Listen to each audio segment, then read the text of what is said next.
যেটার নাম হলো জিবালে নূর, যেটাকে আমরা বলি হীরা গুহা, হীরা পাহাড়। ওই পাহাড়ে নবী আমার উঠতে লাগলেন, খাদিজাতুল কুবরা উঠতে লাগলেন। বলেন 55 বছর বয়সে, যেখানে রাস্তা নাই, ঘাট নাই, পাথরগুলোকে ধরে ধরে, আগাছাগুলোকে ধরে ধরে চড়তে লাগলেন।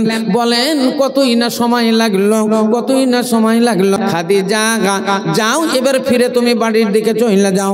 হ্যাঁ জামাল যাই, এই জায়গাটাই হলো আমার, আমি এই গর্তের মধ্যে ঢুকবো। খাদিজাতুল কুবরা বলছেন, ওগো স্বামী, এই গর্তের মধ্যে আপনাকে আমি ঢুকতে দিব না, এই গর্তের মধ্যে আমি ঢুকবো। বলে তুমি কিসের জন্য ঢুকবে?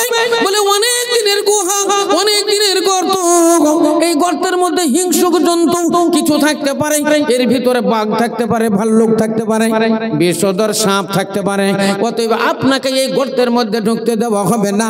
আমি গর্তের মধ্যে ঢুকি, দেখি গর্তের ভিতরটা কেমন রয়েছে, একে আমি পরিষ্কার পরিচ্ছন্ন কইরা দিব, তারপরে আপনি ঢুকবেন। একটু মনে মনে ভাবে না, আল্লাহর নবীকে সাপে দংশন করবে, খাদিজাতুল কুবরাকে কি সাপে দংশন করবে না? আসল উদ্দেশ্য হলো আমার কষ্ট হয়ে যায়, আমি মরে যাই, আমাকে দংশন করে করুক, আমার স্বামীর উপরে যেন আক্রমণ না হয়।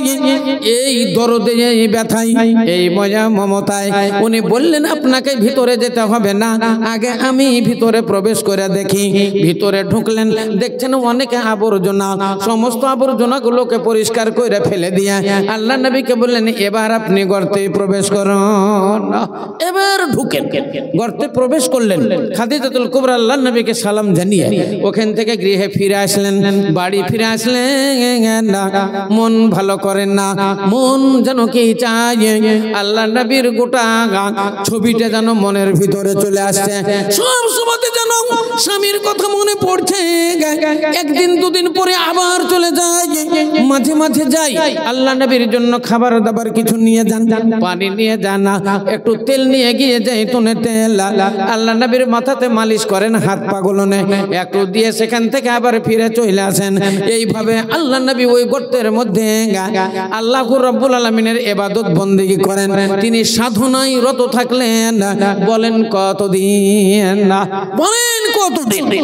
1 মাস না 2 মাস না 1 দিন না 2 দিন?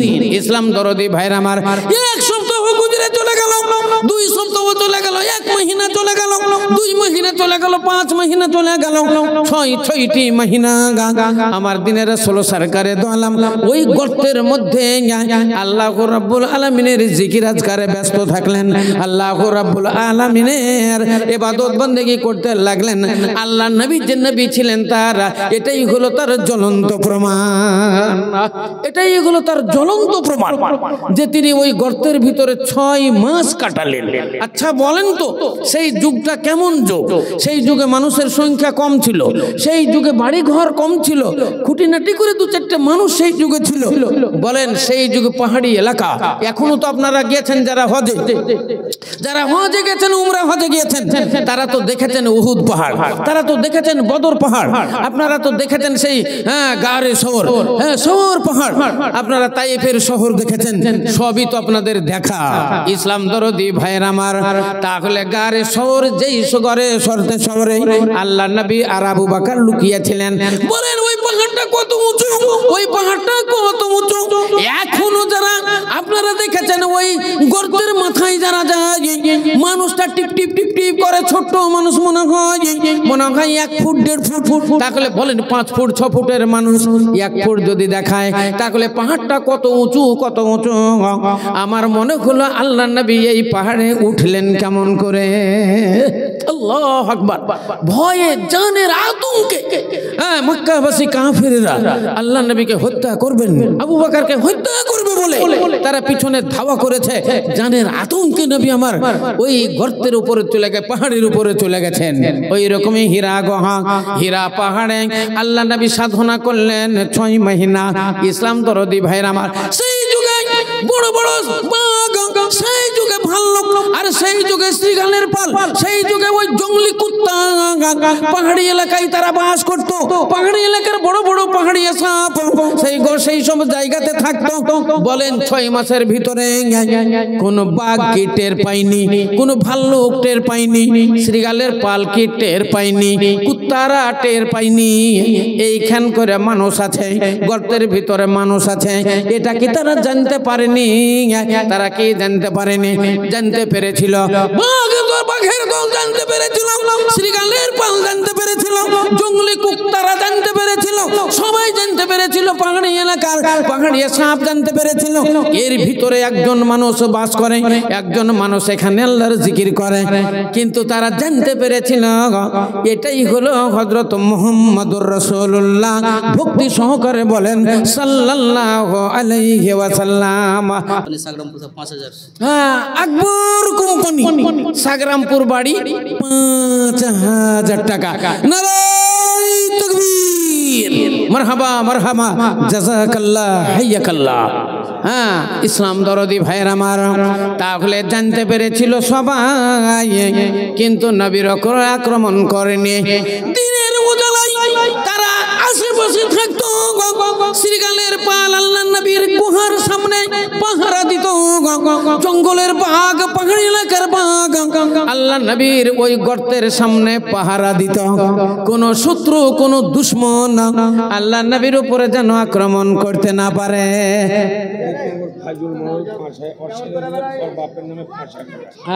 কি নাম?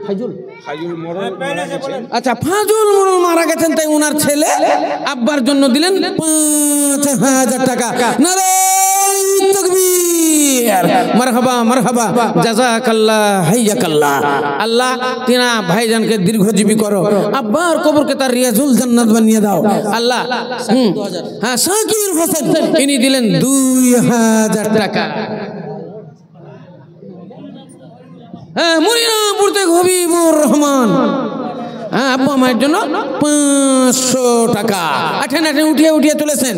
তাহলে ভাইরা আমার, এবার তারা আল্লাহ নবীর গুহা পাহারা দিল। কিসের জন্য পাহারা দিল? ইনি হলেন আখিরি জামানার নবী, ইনি হলেন রাসূলুল্লাহ, ইনি হলেন শেষ জামানার শেষ নবী। তাই নবীর জন্য এরা নবীর গুহার সামনে নবীর পাহারা দিতেছে। এই জন্য কোন শত্রু দল নবীর উপরে যেন আক্রমণ না করতে পারে, কোন দুশ্মন নবীর উপরে আক্রমণ না করতে পারে, এই জন্যই তারা পাহারা দিয়েছিল। এটাই হলো নবুয়তের জ্বলন্ত প্রমাণ। জোরে সোরে বলেন একবার সুবহানাল্লাহ। মেয়ে মহফিল থেকে 30,000 টাকা। আবার মেয়ে মহফিল থেকে এলো 30,000 টাকা। আল্লাহু আকবার। ওনাদের হলো 45,000 টাকা। আল্লাহুম্মা আলহামদুলিল্লাহ, আলহামদুলিল্লাহি রাব্বিল আলামিন, ওয়াল আকিবাতু লিল মুত্তাকিন, ওয়াসসালাতু ওয়াসসালামু আলা রাসূলিল কারীম। ইয়া রাব, এ পরমার্দিগার আলম, মেয়ে মহফিল থেকে এলো 30,000 টাকা। কেউ দিয়েছে 100 টাকা, কেউ 200 টাকা, কেউ 500 টাকা, কেউ 1000 টাকা। এইভাবে দিতে দিতে দিয়েছে আল্লাহ 35,000 টাকা। একজন মেয়ে দিয়েছে 5,000 টাকা। ও খোদা দয়া মনি দয়া প্রকাশিয়া নিদানিতে দানে লও গ্রহণ করিয়া আই আল্লাহ পাক বাড়ি করিও কবুল, এ মাফ করে দিও তার জীবনের ভুল, সাকিরা কাবিরা গুনাহ ক্ষমা করে দিও, রহমতের মাঝে তুমি ঢাকিয়া জেনিয়া। ও রব্বানা আতিনা ফিদ দুনিয়া হাসানা ওয়া ফিল আখিরাতি হাসানাতাম ওয়া কিনা আযাবান্নার। পরমার্দিগার আলম, বেগম নবী 5,000 টাকা দান করেছে আল্লাহ রাব্বুল আলামিন। আল্লাহ এ দানের দান তুমি কবুল কইরা নাও। শাব্দুল ভাইয়ের বোন তিনি দিয়েছেন 5,000 টাকা। ও গো খোদা দয়া মনি দয়ার ভান্ডার, দয়া করিবেন আপে করিম গফার, রব্বানা তাকাব্বাল মিন্না ইন্নাকা আনতাস সামিউল আলিম, আমিন সুম্মা আমিন। তাহলে নবুয়তের জ্বলন্ত প্রমাণ। এবার ভাইয়ের আমার প্রশ্নগুলো একটা, আল্লাহ নবী ওই গর্তের ভিতরে তিনি সাধনা করলেন, বাঘেরা খাইল খাইলো না কেন, কুত্তারা খাইলো না কেন, শ্রীগালের পাল আল্লাহ নবীকে খাইলো না কেন? হাদিসের মধ্যে লেখা আছে দুনিয়াতে যত নবী এসেছেন 1,24,000 পয়গম্বর এই দুনিয়াতে এসেছেন, এই সমস্ত নবীদের মাংস চতুষ্পদ জন্তুর জন্য হারাম বানিয়ে দেওয়া হয়েছে। জোরে সোরে বলেন একবার সুবহানাল্লাহ। তাহলে চতুষ্পদ জন্তুর জন্য নবীদের মাংস হারাম, তাই তো কেউ খায়নি। আল্লাহ নবীর উপর আক্রমণ কেউ করেনি, কিন্তু তারা সবাই জানতে পেরেছিল। তাহলে এবার প্রশ্ন হলো, বাঘেদের উপরে, শ্রীগালের উপরে, চতুষ্পদ জন্তুর উপরে আল্লাহ নবীদের মাংস হারাম, তাই তো তারা ভক্ষণ করেনি, খায়নি। আল্লাহ কোরআন শরীফের মধ্যে বললেন হারামাল্লাহুল খামরা ওয়াল মাইসারা ওয়া লাহমাল খিনজিরে ওয়া মা উহিল্লা বিহি লিগাইরিল্লাহ। এ মুসলমান ভাইরা, আল্লাহু রাব্বুল আলামিন কোরআন শরীফের মধ্যে ঘোষণা দিলেন, এ দুনিয়ার মুসলমানেরা তোমরা কান করে শোনো, তোমাদের জন্য আমি মদ্য হারাম করে দিলাম, তোমাদের জন্য তাড়ি হারাম করে দিলাম, তোমাদের জন্য জুয়া হারাম করে দিলাম, তোমাদের জন্য শুয়োরের মাংস আমি হারাম কইরা দিলাম, এবং গায়রুল্লাহর নামে যেটা জবাই করা হলো, অর্থাৎ যেটা জবাইয়ের সময়তে আল্লাহর নাম নেওয়া হইল না, কিংবা গায়রুল্লাহর নাম নেওয়া হইল, ওই জন্তুর মাংস তোমাদের জন্য আমি হারাম বানিয়ে দিলাম। ইসলাম দরদি ভাইরা আমার, মুসলমানদের জন্য থাকলে মদ হারাম, মুসলমানদের জন্য তাড়ি হারাম, মুসলমানদের জন্য শুকুরের মাংস হারাম, মুসলমানদের জন্য গায়রুল্লাহর নামে জবাই হলো, সেটাও হলো মুসলমানদের জন্য হারাম। আল্লাহর নবীর মাংস কুকুরের জন্য হারাম, তাই তো তারা খায়নি। এ মুসলমান, তোমার জন্য যে মদ হারাম, তুমি মদ কেমন করে পান করো? তোমার জন্য তাড়ি হারাম, তুমি তাড়ি কেমন করে খাও? তোমার জন্য যে জুয়া হারাম, জুয়া নিয়ে তুমি কেন খেলো? তাস কিসের জন্য তুমি খেলো? গায়রুল্লাহর নামে যেটা জবাই করা হলো, সেটাও তো তোমার জন্য হারাম। বলো, তুমি বড় বড় হোটেলে খাও, বড় হোটেলে তুমি খাসির মাংস খাও, বড় বড় হোটেলে তুমি গরু মাংস খাও, বলো তুমি অনেক সময় অনেক কিছুর মাংস খাও, হোটেলের ভিতরে কোন মাংসটা খেলে তুমি কি ভাবে দেখলে? এই মাংসটা কিসের তুমি খাইলে? এটা জবাই কইরেছিল কে? এটা থেকে আল্লাহর নাম নেওয়া হয়েছিল, বিসমিল্লাহ আল্লাহু আকবার কে বলা হয়েছিল, না এমনি তাকে জবাই করে বলিদান দেওয়া হয়েছিল? ইসলাম দরদি ভাইয়েরা আমার, আমরা তো সেটা তো লিয়া দেখি না। এমনি বিটির বিয়ে জুড়ে দিয়েছেন, হোটেলে দিয়ে বলে চলে এলেন 1 কুইন্টাল পোল্ট্রি নেব, আপনি বলে দিলেন 1 কুইন্টাল পোল্ট্রির মাংস, তাহলে আপনি দেখলেন 1 কুইন্টাল পোল্ট্রির মাংসতে কটা মুরগি লাগে? 2 কেজি করে হলো তো 50টা। 1 কুইন্টাল মাংস করতে গেলে 2 কেজি ওজনের মুরগি 50টা লাগবে, 2.5 কেজি করে হলো তো অন্তত 40টা। তাহলে 40টা মুরগি বিসমিল্লাহ আল্লাহু আকবার বলে ও জবাই করেছে তো, না খালি ধরে তার উল্টে দিয়ে চাপিয়ে দিয়েছে? হ্যাঁ, দেখেছেন জবাই করা? লাইন করে দেওয়া হয়, লাইন এমনি করে পা দিয়ে ধরে আর কাটে আর ফেলে দেয়, কাটে আর চুবড়া দেয়, কাটে চুবড়ায়। আল্লাহু আকবার, একটা 2 কেজি অংশের একটা মুরগি আমরা যদি জবাই করি, জবাই করে 2 ঘন্টা 3 ঘন্টা লাগে আমাদের পরিষ্কার পরিচ্ছন্ন করতে। আর একটা পোলট্রির দোকানে গিয়ে যদি বলেন আমি 2 কেজি ওজনের একটা পোলট্রি মুরগি নিব দেন তো ভাই, তো আপনি পেচ্ছাপ ফিরে আসতেই পারবেন না, প্যাকিং হয়ে গেছে। পেশাব ফিরে আসতে পারবেন না, প্যাকিং ওজন করে সারা বলে দেখেন নিয়ে যান। বলেন তাহলে কেমন হইল? ইসলাম দরদি ভাইয়ের আমার, আপনাকে খেতে নিষেধ করব না, খেতে নিষেধ করব না। আপনি গোটা গোটা কিনে নিয়েছেন, আল্লাহর নাম নিয়ে জবাই করেন, খান, কিংবা মুসলমানের ঘর থেকে খান। মুসলমান ছেলেরা যারা পোল্ট্রির ব্যবসা করে তাদের কাছ থেকে খান, যারা বিসমিল্লাহ আল্লাহু আকবার জানে তাদের কাছ থেকে কিনে খান। যারা আল্লাহর নাম নিতে জানে না তাদের মাংস আপনি খাবেন না। আল্লাহ বলছেন হারামাল্লাহুল খামরা ওয়াল মাইসারা ওয়া লাহমাল খিনজির ওয়া মা উহিল্লা বিহি লিগাইরিল্লাহ। গায়রুল্লাহর নামে যেটা জবাই হলো এটা তোমাদের জন্য ভক্ষণ করা যাবে না। ইসলাম দরদি ভাইরা আমার, বলার উদ্দেশ্য হলো হারামের জন্য বলল আল্লাহ নবীর মাংস মানে নবীদের মাংস রাসূলদের মাংস চতুষ্পদ জন্তুরা খাইলো না। আমরা কেমন মুসলমান, আমাদের উপর আল্লাহ যেগুলো হারাম করলো আমাদের হারাম হালালের কোনো বাছ গোছ থাকলো না। জোরে সরে বলেন একবার সুবহানাল্লাহ। ইসলাম দরদি ভাইয়ের আমার, তাহলে এবার আসুন নবীর যখন 6 মাস হয়ে গেল হাত্তা নাযালা জিবরাইল সাল্লাম নাযিল করলেন আল্লাহ নবীকে গিয়েই বললেন ইকরা ইয়া মুহাম্মদ। আল্লাহ নবীকে গিয়ে সর্বপ্রথম সালাম জানিয়ে বলল ইকরা ইয়া মুহাম্মদ, মুহাম্মদ তুমি পড়ো। হাদিসে আপনারা যুগ যুগ ধরে শুনে আসছেন আল্লাহ নবী বলেছেন ওয়া মা আনা বিকারি, আমি তো লেখাপড়া জানি না, আমি পড়তে জানি না, আমি কেমন করে পড়বো। হাদিসে লেখা আছে আল্লাহ নবীকে একবার দুবার তিনবার বুকের সঙ্গে চেপে ধরলেন জিবরাইল, তারপরে বললেন ইকরা ইয়া মুহাম্মদ। আল্লাহ নবী পড়তে শুরু করলেন ইকরা বিইসমি রাব্বিকাল্লাযী খালাক খালাকাল ইনসানা মিন আলাক। ইকরা শব্দ এত সুন্দর শব্দ, ইকরা শব্দ এত মধুর শব্দ, ইকরা বাণী এত মধুর বাণী, ইকরা বাণী জান্নাতি বাণী, ইকরা কথা ইহ জগতের কথা, ইকরা কথা পর জগতের কথা, এত সুন্দর এত সুন্দর এত মিষ্টি। এই ইকরা শব্দকে মানে ক্লিপি করে কেন্দ্র করে হাজার হাজার মিশন তৈরি হলো, যার মিশনের নাম হলো ইকরা মিশন। ইসলাম দরদি ভাইয়ের আমার বলেন পশ্চিম বাংলাতে কত মিশন তৈরি হয়েছে, যে মিশনের নাম হলো ইকরা মিশন। তো আল্লাহ বললেন ইকরা ইয়া মুহাম্মদ, মুহাম্মদ তুমি পড়ো। আল্লাহ নবীকে পড়তে বললেন, আল্লাহ বললেন না তুমি চাষ করো, আল্লাহ বললেন না তুমি ব্যবসা করো, আল্লাহ নবী বললেন না তুমি বাণিজ্য করো, আল্লাহ বললেন না নবী গো যাও দুনিয়াতে তুমি লুটপাট করো, ডাকাতি করো, ছিনতাই করো, নবী যাও তুমি 10 বিঘা 50 বিঘা 100 বিঘা জমি কিনো, আল্লাহ তা বললেন না। আল্লাহ বললেন ইকরা ইয়া মুহাম্মদ, মুহাম্মদ তুমি পড়ো। আর আল্লাহ নবীকে যেটা বলেছেন সেটা তার উম্মতকে বলেছেন। আল্লাহ নবীর কোনো জিনিসের দরকার ছিল না, আল্লাহ নবীকে আল্লাহ যেটা বলেছেন ওটাই উম্মতে মুহাম্মদের জন্য অর্থাৎ আমাদের জন্য বলেছেন। জোরে সরে বলেন একবার সুবহানাল্লাহ। আল্লাহ নবীকে বলছেন ইকরা ইয়া মুহাম্মদ, তার মানে আমাদেরকে বলছে এই উম্মতে মুহাম্মদী ফাকরাউ তোমরা পড়ো। তাহলে এই পড়ার জন্য মাদ্রাসা ভবানীপুরে আপনারা তৈরি করে রেখেছেন। এই ভবানীপুরের এই মাদ্রাসা আপনাদের এই দারুল হাদিস হামিদিয়া মাদ্রাসা, এই ভবানীপুর গ্রামের একটা অহংকার, এই ভবানীপুর গ্রামের একটা অলংকার, আপনাদের জীবনের একটা গৌরব। বহুদিন থেকে মাদ্রাসাটা চলছে।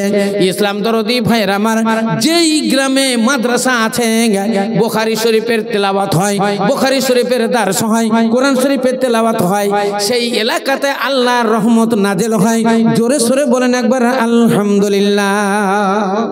অনেক জায়গাতে দেখতে পাওয়া যায় আসমানি গজব নাজেল হয়, ভূমিকম্পে হাজার হাজার বাড়ি ঘর নষ্ট হয়, হ্যাঁ শিলা বৃষ্টিতে ময়দানকে ময়দান, মাঠকে মাঠ তছনছ হয়ে যায়। হ্যাঁ কিন্তু আপনাদের এই ভবানীপুর পাথেরিলা এই গ্রামের আশেপাশে কোনোদিন কিন্তু ওইটা হয় না। আমি বহুদিন থেকে আসছি, আসমানি গজবে এলাকার মানুষ ধ্বংস হয়ে গেছে, সমস্ত ফসল পানি ধ্বংস হয়ে গেছে, এই রকম কিন্তু হয় না। কারণ একটা মাদ্রাসা চলছে, যেই গ্রামে মাদ্রাসা হওয়া চলে সেই গ্রামে আসমান থেকে আল্লাহর রহমত নাজেল হয়। জোরে সোরে বলেন একবার আলহামদুলিল্লাহ। আপনাদের এই টাকা কেউ 1000, কেউ 5000, কেউ 10,000, 20,000 করে আপনারা যে টাকা দান করছেন এই মাদ্রাসায়, আপনাদের এই পয়সা বিফলে যাবে না। তার ফল এখনই তো দেখলেন, 4 জন ছেলে এখনই তাদের মাথাতে পাগড়ি দেওয়া হলো, তারা মৌলানা পাস করলো, মৌলানা পাস করে আপনাদের সামনে বক্তব্য রাখলো, আমরা তাদের মাথাতে পাগড়ি দিয়ে দিলাম। এটাই হলো আপনাদের ফল। আপনি যে একটা গাছ লাগিয়েছেন, এই গাছের ফুল ধইরাছে, ফল ধইরাছে, এই ফল আপনি খাবেন, তাই ওই ফল আপনার সামনে, বছরের ফল এক্ষুনি আপনার সামনে রাখা হলো, মাথায় তাদের পাগড়ি দেওয়া হলো। আপনারা যে হাজার হাজার টাকা দান করেছেন, এই টাকার ফল আপনার সামনে দেখানো হইল। আরো ছেলেরা লেখাপড়া করছে, আগামী বছর আবার ফারেক হবে, তারপরে বছরও ফারেক হবে। ওদের যা নেকি, ওই নেকির কিছু অংশ আপনারাও পেয়ে যাবেন। আপনার ওদের নেকিতে কিছু কম হবে না। ভাইয়েরা আমার, তাহলে এই মাদ্রাসার জন্য আপনারাও বেঁচে যাবেন, আত্মীয় স্বজন যারা মারা গেছে তারাও বেঁচে যাবে, যারা লেখাপড়া করছে তারাও বেঁচে যাবে, তাদের মাতা পিতাও বেঁচে যাবে। তালিম ওলামারা যারা রাত্রি দিন কষ্ট করে শ্রম দিয়ে তারা পড়াশোনা করাচ্ছে তারাও একটা অংশ নেকির অংশ আল্লাহর দরবারে পেয়ে যাবে। আপনাদের এই পয়সা বিফলে যাবে না। তাই বলি ভাইয়ের আমার, আসেন আল্লাহ রাস্তায় দানগুলো বলেন, ইনশাল্লাহ দোয়ায়ে খায়ের দিই। আবার এখানে কিছু দান এসেছে, বেনামিতে একজন দিয়েছে 100 টাকা, নুমান ভাই তিনি দিয়েছেন 500 টাকা, মুমতাজ ভাই ইনি দিয়েছেন 100 টাকা, সামিরুল ইনি দিয়েছেন 1000 টাকা। নারায়ে তাকবীর। ওগো খোদা দয়াময়, ওগো খোদা দয়াময় দয়া প্রকাশিয়া, সামিরুলের দান এলাম গ্রহণ করিয়া, 1000 টাকা দেখো করে গেল দান, কবুল করিয়া নিন তুমি দয়াবান। রব্বানা তাকাব্বাল মিন্না ইন্নাকা আনতাস সামিউল আলিম, আমিন সুম্মা আমিন। তাসা ইনি দিয়েছেন 500 টাকা, বেনামিতে একজন দিয়েছে 500 টাকা, হাফিজুল ইসলাম 200 টাকা, ভুট্টু 400 টাকা, বেনামি একজন 200 টাকা, বেনামি একজন 500 টাকা। মাশাআল্লাহ। আরমান ভাই ইনি দিয়েছেন একখানা কোরআন শরীফ। ওগো খোদা দয়াময় দয়া প্রকাশিয়া, এদানি রোদান নিলাম গ্রহণ করিয়া, এই মতে ইয়াকে ইয়াকে কত এলো দান, এই মতে ইয়াকে ইয়াকে এলো কত দান, কবুল করিয়া নিন তুমি দয়াবান। রব্বানা তাকাব্বাল মিন্না আমিন। আচ্ছা, সুফিয়া বলে একটা মেয়ে মারা গেছে, তার জন্য ওনার মেয়ে একটা কোরআন শরীফ দান করেছে, আলহামদুলিল্লাহ আলহামদুলিল্লাহ। হ্যাঁ, এবং তার সঙ্গে 100 টাকা। হ্যাঁ, জাযাকাল্লাহ হাইয়াকাল্লাহ। আসেন ভাই, আপনারা উঠে উঠে আসেন, আল্লাহ রাস্তাতে দানগুলা বলেন। দেখতে দেখতে রাতে দেখেন 11টা বেজে গেল। আসেন ভাই, আল্লাহ রাস্তায় দানগুলা বলেন, ইনশাল্লাহ আপনাদের জন্য দোয়া খায়ের হবে।